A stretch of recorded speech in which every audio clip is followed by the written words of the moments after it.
Selamat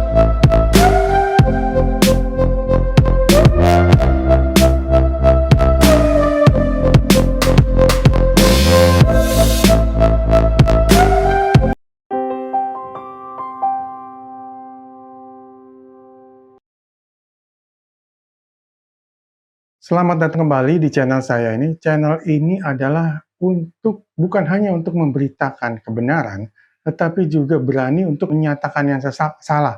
Sesuai dengan 2 Timotius 4 ayat 2, kita harus berani menyatakan yang salah.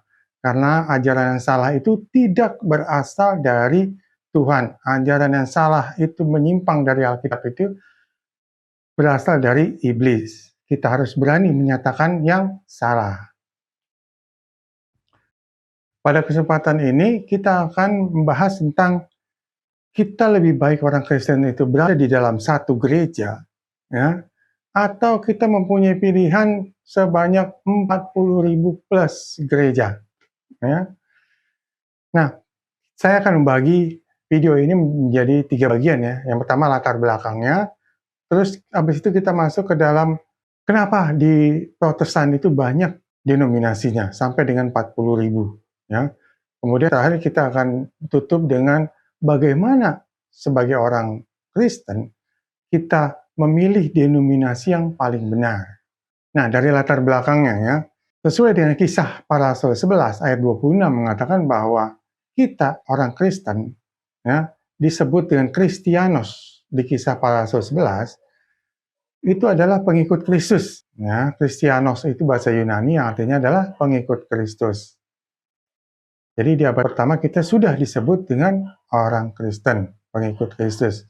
Di Kisah Rasul 20 ayat yang ke-7 mengatakan bahwa Paulus, jadi hari pertama bangsa Israel itu adalah hari Minggu.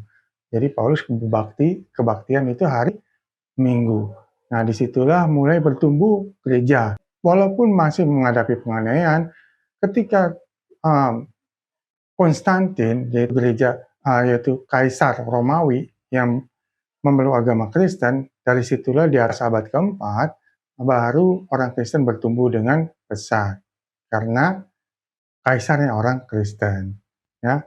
Nah, orang Kristen itu, kekristenan itu pecah bukan dari zaman reformasi Martin Luther ya, bukan. Sebelumnya juga pernah pecah, yaitu pada abad kelima.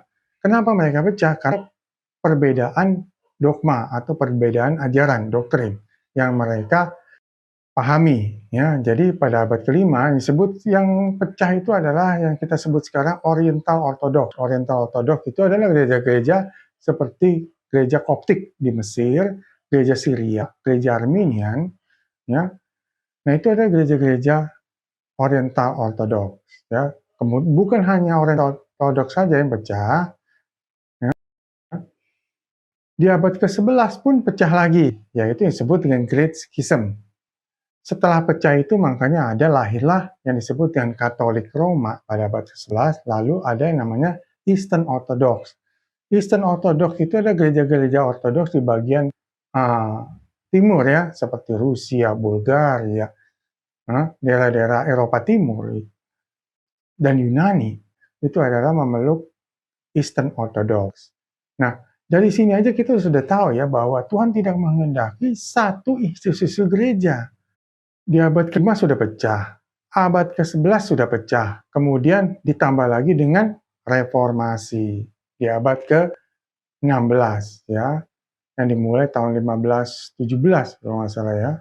Dari situlah di zaman reformasi itu maka Kristen sekarang di bawah Protestan itu ada 40.000 lebih denominasi ya.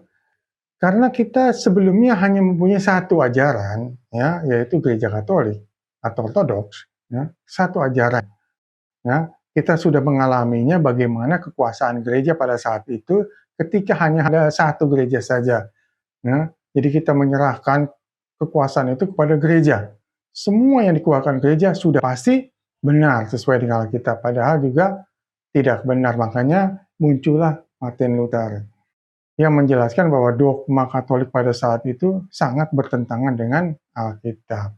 Kenapa denominasi itu banyak sekali di Protestan?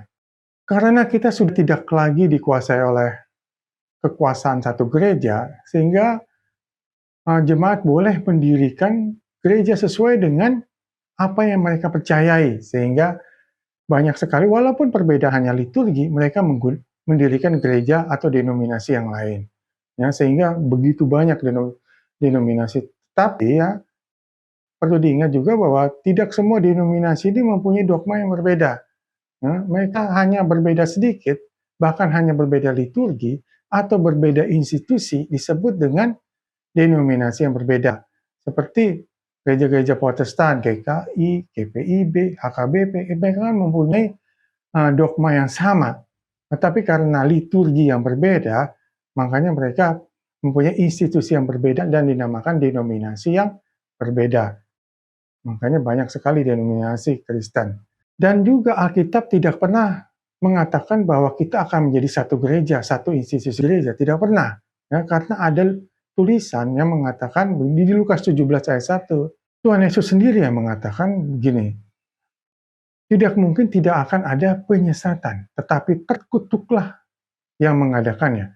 Jadi karena adanya penyesat itu maksudnya adalah orang-orang Kristen, orang-orang pengajar-pengajar, pendeta-pendeta Kristen yang mengajarkan hal yang tidak sesuai dengan Alkitab. Itu adalah disebut dengan penyesatan. Ya. Itulah sebabnya juga Tuhan Yesus mengatakan di Matius 7 ayat 15, bahwa kita harus waspada terhadap serigala yang menyamar seperti domba. Nah, serigala menyamar seperti domba itu adalah pendeta-pendeta, pengajar-pengajar yang menyesatkan, yang mempunyai pengajaran yang tidak sesuai dengan Alkitab. Dari situlah timbul denominasi-denominasi yang sesat, yang begitu banyak. Apalagi sejak lahirnya Pentakosta karismatik. Ada ribuan denominasi Pentakosta karismatik ya, yang menyesatkan. Nah, bagaimana kita bisa memilih denominasi mana yang lebih benar? Ya? Kita sebagai orang Kristen itu harus bisa membedakan ajaran mana yang benar, ajaran mana yang tidak benar dan tidak sesuai dengan Alkitab. Sesuai dengan Roma 12 ayat 1 dikatakan bahwa berubahlah oleh pembaharuan budimu sehingga kita bisa membedakan mana yang sesuai, mana yang berkenan kepada Tuhan, mana ajaran-ajaran sesuai dengan Alkitab, dan ajaran-ajaran yang tidak sesuai dengan Alkitab. Kita harus bisa membedakannya. Itu adalah panggilan kita sebagai orang Kristen. Jadi kita tidak bisa menyerahkan itu kepada gereja. Ya, pokoknya apa dogma yang dikeluarkan gereja sudah pasti benar. Ya, belum tentu juga. Kita harus menyelidikinya. Ketika kita mendengar pendeta atau pengajar, dimanapun itu kita dengar, ya, kita harus menyelidikinya di Alkitab. Apakah Alkitab mengatakan demikian? Apakah Alkitab mengajarkan demikian? Ya, sehingga kita bisa mengerti firman Tuhan, kebenaran firman Tuhan itu seperti apa. Mazmur 1 ayat 2 mengatakan begini, berbahagialah mereka yang kesukaannya adalah Taurat Tuhan, yang merenungkannya siang dan malam. Ya, memang kita dibentuk, kita diajak untuk menyelidiki firman Tuhan, untuk merenungkan firman Tuhan, supaya pikiran dan hati kita ini diliputi, dipenuhi oleh firman Tuhan. Ya, sehingga kita bisa menentukan mana yang baik, mana yang tidak baik, sehingga kita mengerti firman Tuhan sesuai dengan kehendaknya. Ya, itulah yang Tuhan mau, itulah yang Tuhan kehendaki. Satu-satunya jalan supaya kita bisa memilih denominasi yang benar yang mana adalah kita sendiri yang menyelidiki firman Tuhan itu sendiri.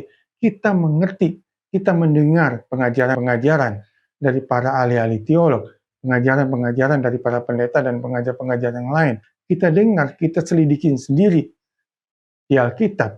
Kita bandingkan dengan Alkitab, ya, apakah sesuai ataupun tidak.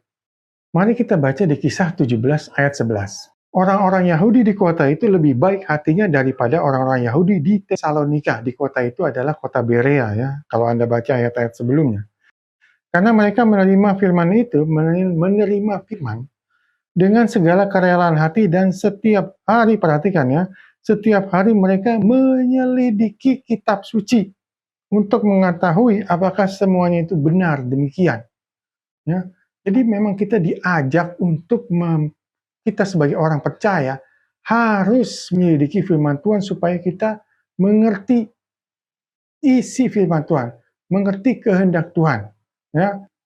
Mazmur dikatakan bahwa berbahagialah orang yang kesukaannya adalah membaca firman Tuhan, Taurat Tuhan. Jadi jangan kita menyerahkan kepada gereja kualitas kerohanian kita, ya kita juga harus menyelidiki sendiri.